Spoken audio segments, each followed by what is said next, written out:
Silence plateau. Moteur. Ça tourne. Et action! Bonjour à tous. Pour finir la série de vidéos que j'ai produit pendant ce confinement, je voulais terminer sur un truc plutôt chill, plutôt tranquille, avec un format un peu plus vlog. Le déconfinement arrive dans quelques jours et vous avez peut-être encore quelques jours d'ennui à combler. Ne vous en faites pas, je suis là pour ça. Il y a à peine un mois en France, on avait accès à la plateforme Disney+.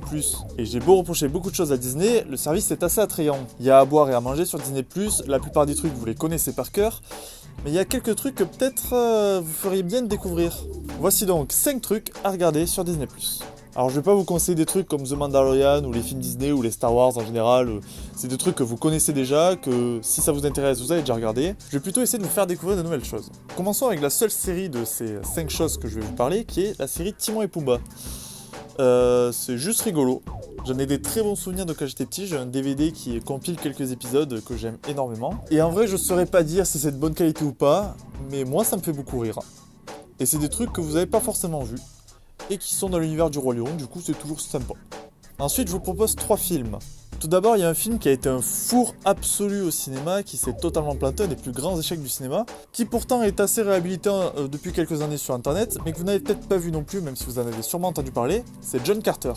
John Carter, c'est très cool. C'est de la SF avec un côté steampunk. Ça reprend vraiment cette esthétique pulp d'où vient John Carter, qui est un personnage de récit pulp à la base. Et c'est vraiment cool, très inventif. Et ça fait vraiment partie des gros échecs du cinéma et de Disney qui ne sont pas forcément mérités. Clairement, c'est très intelligent, John Carter.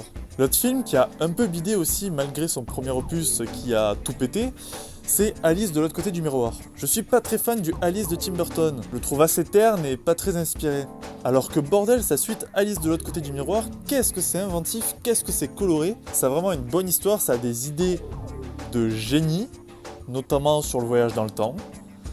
Et c'est beaucoup plus inventif que celui de Tim Burton, mais ça a pas trop marché et c'est l'occasion de le découvrir. Et enfin, le dernier film dont je vous parle, c'est Le plus beau des combats. C'est l'histoire de Denzel Washington qui est le nouveau coach d'une équipe de football américaine pendant les années 70. Et du coup, c'est un film qui va parler de racisme, d'acceptation des autres. Des messages très simples et très bisounours, mais un film comme ça, de temps en temps, ça fait du bien et il fait pas partie des grands films comme ça connus. Le plus beau des combats, c'est vraiment un beau film, assez niais, c'est vrai, mais c'est pour passer un très bon moment et des fois, on a besoin un peu de trucs un peu con-con, mais mignons. Voilà, le plus beau des combats, en VO c'est Remember the Titans. Et enfin, je termine sur L'Empire des Rêves. L'Empire des Rêves est donc un documentaire qui va retracer l'histoire de la saga Star Wars, de la première trilogie plus exactement, des premières idées de George Lucas, au succès planétaire d'après la trilogie, et de son influence sur la pop culture.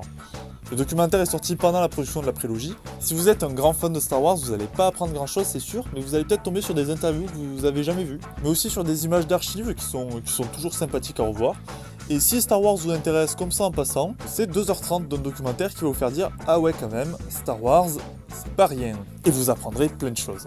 Pendant le montage, je me suis rendu compte que j'ai oublié de parler de quelque chose, notamment mon avis sur la plateforme. Alors comme je l'ai dit au début de la vidéo, Disney+ est vachement attrayant, mais pourtant, il y a quelques problèmes. Déjà, il n'y a pas grand chose dessus. Ok, il y a tout le catalogue Disney, enfin, une très très grande partie en tout cas, mais il manque beaucoup de choses de la Fox.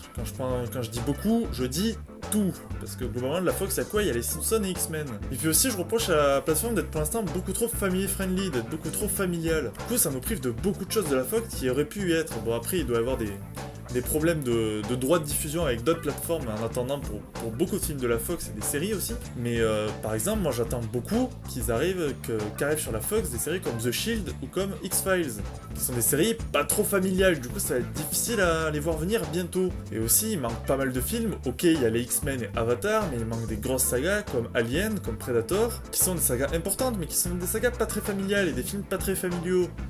Pas du tout même, mais c'est pour l'instant ce qui manque à la plateforme.